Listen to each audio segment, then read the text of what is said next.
Anong pakiramdam ng hindi natatanong? Sinabi, joke lang. Oo nga, sorry. Hindi.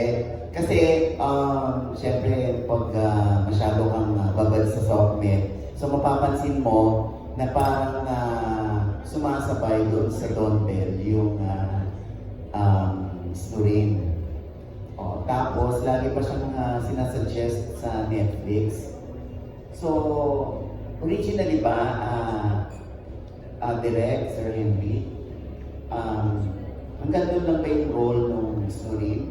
Pero parang habang papalaon, dumadami nanganganak ang mga eksena nila because of the glamour. No, sa simula pa lang ng constructionalization ng Can't Buy Me Love, meron talaga na nakaplanta talaga kami for the subplot ng kwento ng Snoop at ng Irene. It was formulated from the start. Kaya kung mapapansin ninyo, sa una pa lang, sino nakasalubay kay Irene nung nahulog siya, nung nakitap siya. It was Snoop because it was intended that way. So, larado siya from the very beginning. And we're so thankful na kinagat sila. Kinagat sila ng mga manunood. Diba? Apart from, of course, the phenomenon na sina Don, ang Don guys, sina Bigo sa Castelli. So, we're so thankful for the support that they got as well from the viewers. Direct May? Well, actually, nung casting, nagka-casting kami for Snoop. Nabanggit niya, sinabi, si Anthony Jennings ba available na dun from Ironheart? Because he was still with Ironheart. And then our executive producer, si Sammy, said, yeah, available na. Sabi ko, joke lang to. Sabi ko, tas ending sila ni Maris, haha. But that was just like a private conversation. Because I think in every show, aside from the leads na love team, there's always like a goal na meron kang mabuo na bagong love team or team up, ganyan. In every project, laging meron. So, I didn't talk to them about it. And I guess sila rin, they saw the potential of the casting and the pair-up. So, I was on leave after the first part ng show. Nung wala ako, yun na pala yung nangyayari. They were they were planning for yung launching na of their love story. So, I think it's really na naghahanap talaga sila ng parang sino kaya ang pwedeng sino yung pwedeng bagong i-launch din. Okay. Thank you, Direk. Sa story, nagpapasalamat pa kayo sa tayo. Bakit kayo nakilala? Kasi kami na po na kumakain. Ay, sorry po. Naka-on and nagpapasalamat pa kayo sa domain. Ako sa domain. Hindi, kasi doon sila nakilala. Parang doon nagsimula yata lahat. Actually, after ko mag-create, tumitingin ko na. Everything. Ganun po. Joke lang! Pero nag-gets ko naman po yung tanong. Thankful po talaga kami sa Star Creatives. Sa show, sa mga nag-isip, sa mga nag-conceptualize, sa nakaisip na i-pair kami. Kasi thankful na ko dahil doon nakilala ko to si Anthony. Sobrang sarap katrabaho, sobrang sarap ka-eksena. And finally nakahalik din ako alam mo yung ka-eksena na sobrang well-connected and like, alam namin yung saan namin kung gusto dalhin yung eksena. We're all just having fun. We're both just having fun kapag shoot. Thankful ako kay Anthony, sa Star Creative, sa Netflix, sa Can't Buy Me Love. Yun lang po. Ang kapasalamat yung kay Direk Raymond. Sa lahat sa mga katalantagawa namin ginagawa siya. Pero syempre, overwhelmed din ako. And actually, speechless na ako kasi hindi unexpected din talaga yung sa amin yung place. Pero yun po, nagpapasalamat ako sa lahat ng yung bumuo ng mga excel namin. Of course, lahat ng mga sumuporta at sumakay sa trip namin ni Maris. Na kung paano namin gusto ipakita si Snoop at si Ed sa kanila. Maraming salamat. Thank you. And I'm sure isa sa mga malulungkot, lahat naman malulungkot, pero ang veteran sa pag-art, si Tita Nova, ay malulungkot sa pagtatapos ng Kenpai nila. Tita Nova, ang iyong baka meron kang gustong ibahagi o yung mga nakilala mo, yung mga na-discover mo habang ginagawa itong Kenpai nila. Bilang matagal na sa industriya. Akala ko ayaw tumingin ni Miss Nova sa inyo kasi nakalayo yung mukha niya. Yung pala sa nakatingin. Ay, okay. Kailangan ng sila. Miss Nova? Okay. Itong Can't Buy Me Love, mahirap na para sa akin. Mahirap ng kalimutan.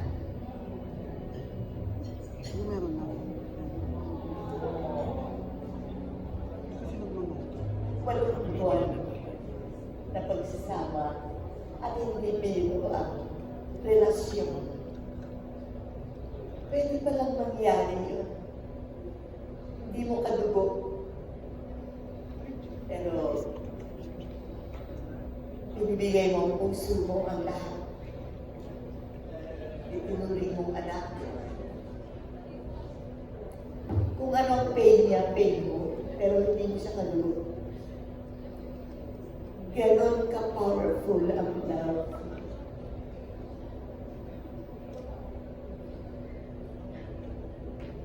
At labis-labis ako talagang nagpapasalamat at saludong-saludo ako sa bumuo ng istorya na ito. Sa tagal ko, sa industriya. Alam niyo na, 40 ko comedy. Pero, ako mismo na-discover ko yung sarili ko. Pwede pala. Pwede pala akong mag-drama. Pero hindi lang drama. Hindi makatotohanan. Yung ipinakita namin, yung ibinuhos namin effort, yung puso, gumalaw, gumana, na maging makatotohanan. Hindi, walang relasyon, wala akong relasyon kay Bingo, walang dugong na nanalaykay sa bawat isa. Pero ang pag-iibig, ibinuhos, ipinakita. At kahit tapos na ang taping at tapos na lahat, mananatiling nandun ang pag-ibig na nabuo sa taping na ito ng Can't Buy Me Love. Kaya, alam ko, nararamdaman ko yung pain niya, nararamdaman niya yung pain ko, and yet dinampot ko lang siya mula nang bata siya. Pero pwede pala.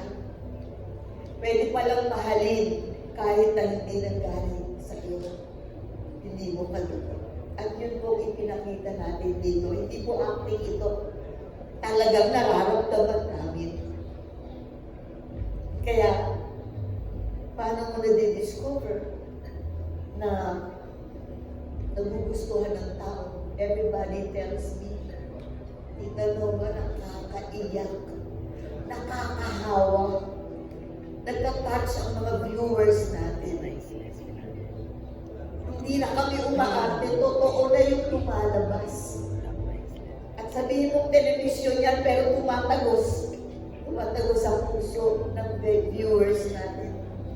That is why very dangerous kung tayo ay gagawa ng mga karumal-dumal, ng mga eksena, mga dialogues na magtuturo sa kanila ng hindi tama. Pero dito ay pinakita natin ang pag-ibig na nanaig ang pag-ibig. Pwedeng magmahal ng kahit na sino.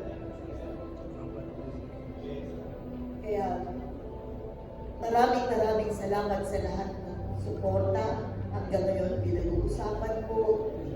Kaya medyo maganda po ang pagtanggap sa amin sapagkat puso po ang umaandar dito sa lahat ng mga eksena. Kahit na aksyon, kahit may kontrabida, kahit na Lahat, pero puso ang lumatag. At maraming salamat sa inyong support. Maraming salamat po. Itutuloy ko na rin yung katanungan ko kay Tita Nova. Kinarupa dahil medyo pinipigilan nilang lumuha kanina si Direk Ruel, si Akot, si Kyla. Ano yung bakit kayo medyo naluha sa mga narinig mula kay Tita Nova?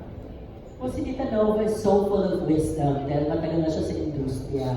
So, from being fun and light, bila nagsalita na si Tita Nova, lahat nakinig. At naantig yung damdamin namin dahil talagang mamimiss talaga namin lahat ng isa't isa. Totoo yung sinabi niya. Wala dito sa amin na isa talagang pa-star or nagbigay ng bad vibes. Everyone's just so professional. Lahat binibigay nila yung 200% nila. So nagsama-sama kami kahit na hindi ako nakakasama sa Tuesday night out. Nagiinuman because I don't drink so much anymore. Group ba yun? Nasa ano? Choose. Ah. Choose family. But we want to also bond with the Binondo people. Pero talagang ang saya-saya kasi talagang lahat kami nagsama-sama and not only sa storya, lahat ng puntahan namin talagang hindi lang yung kung sino pumatay kay Divine, pero talagang tumututok talaga silang lahat. So tama yung sinabi ni Tita Nova na talagang ang pag-ibig nga naman, talagang tumatagos talaga kahit na hindi lang sa amin, kundi sa television. Yes, sobrang medyo naging emotional kasi sobrang tama yung sinabi ni Tita Nova na the bond that everyone in this cast has created here is so genuine and is so full of love and talagang it's something that we will cherish in our career because this is also very rare. So I'm also just so grateful to be a part of this. So, Miss Kakana. Direk Ruel. Pinisto mo kami. Hindi, nag-umpisa yan kasi nang minsan, alam namin, nararamdaman na rin namin na matapos na yung dating. Mga month before, na parang nangyari na isang beses na pinaka-last scene na kukunan, magkakasama kami, pamilya, yung choose. Sabi namin, sa long day, halika, magkakaroon tayo. So from then on, tuwing Tuesday, kasi pag Wednesday kasi wala naman kaming taping, we make sure that we bond together. This is after shooting, so we call it Choose Night. So minsan, kapag may Tuesdays, Choose Night. So parang, gano'n, naging parang pamilya na talaga kami. Siguro it also helped na sa isang kwarto lang kami ng mansion na yun, magkasama. We share the same banyo. We hear stories. Si Albi, tulog ng tulog. Diba, gano'n? So, siguro bago matapos lahat, nalaman na namin ang ugali ng bawat isa. Naaamoy na namin ang isa't isa. So, gano'n. And ang nakakatuwa rin, habang tumatagal, tinatawag na nila, naririnig ko lang, Aya, Tia, Itzy, lahat. Tinatawag na nila yung pangalan nila mismo sa show. So, tawagan. I think it's the term, yung tawag ng terms of endearment. So, we're so happy na because of this character, talaga na-extend yung bonding namin as a family. And it shows. Miss Agot. Basta nagmamahalan kami mga pamilya. And also, I just wanna, it's a privilege to be working with a new generation na inaiyak ako. Because excellent actors and actresses. Not only on screen, but they're very, very professional, even off screen. So, it's a privilege to be working with. So, iyak ako kasi malapit na. Christina. Christina.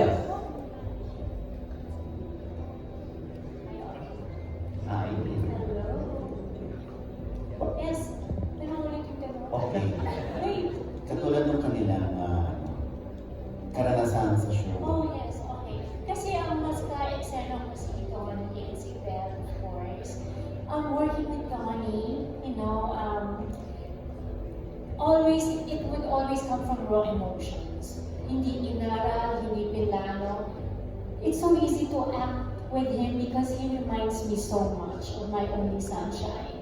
Pareho sila ng height exactly, pareho maskulado. So when we hug each other, I close my eyes and I imagine it's my son. Kasi 3 months ko na siya hindi nakikita. So it's so easy for me to feel yung talagang pain na ma-imagine ko lang na hindi ako mahal ng anak ko. Talagang sobrang. I love working with Donnie and Belle, of course. And first time ko talaga I swapped tears, sweat, and sipon with someone. Kasi sobra talaga yung bugso ng emotions namin. Lalo na yung huli nga namin mga eksena together. And it makes me feel proud na nakatrabaho ng mga batang to. And of course, working with them, very professional, walang may attitude talaga, and it's always a nice experience, especially yung mga staff din, yung mga crew lahat, ang saya lang, magaang. Yung mga nakikita yung eksena, ang bibigat, pero behind the scenes, kabaligtaran. Kaya, sobrang patok ang Can't Buy Me Love. Kahit saan ka pumunta, obsession na yata ng mga fans yung kung sino ang pumunta, they're so obsessed, and nakaka-proud na ba. Pero, love ko itong si Belle. I love talking. We have the best chance na meeting Belle. Ang sarap kausap ng bata niya. I love you. Yeah, I just want to add, it's also a pleasure working with you, Messina. First time din natin mag-work yan. From the moment na sinabi ko yun na nag-eksena tayo, na-feel ko rin po yun na yung mahal mo sa mga anak mo and how much of a mother you are. A mother of 5, tama po ba?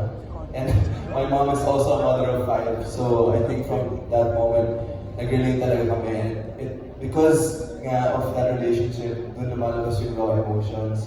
And thank you so much also for being such a patient co-actor as well.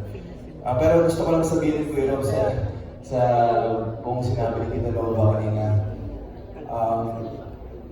Kasi ang dami namin eksena ni Tita Nova actually. Nung pinitch po sa akin to, hindi po mama ang tawag sa kanya si Nico.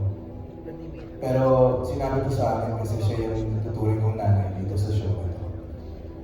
And growing up, I was very close with my great grandmother.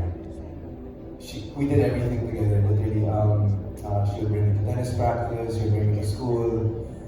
She lived with us actually. She lived with us, and I treated her like my mother as well. When my mom wasn't home, she was busy. And when I lost my great grandmother, I think it was 4 years ago. Parang wala pang nag-replace na sa akin. And ang pangalan po niya ay Mama. And I actually requested if we can call Mama sa show para dun ko mahuhugot yung relationship namin. And I couldn't imagine anyone else perfect for the role but Tita Nova. Kasi grabe po yung binigay niya sa amin dito sa show.